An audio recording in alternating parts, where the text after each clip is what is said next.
Airoroki ntae pookin, nanu Evelyn ene Mukulat. Aloito airemada natii ene nairoshi. Lemaasai. Enkaji eyeyie Muge. Kaidii sintae etotiwuo petaa nkitaaritai ostaili enking'uarore oonkera.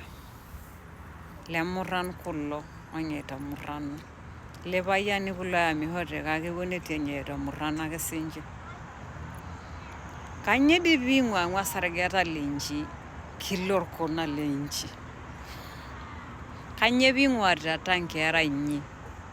Ng'ae ing'okitata? Ng'ae ing'okita enkerai ino nitoiki oltung'ani aitabaraka woitu baraki? Keng'ae ing'okita?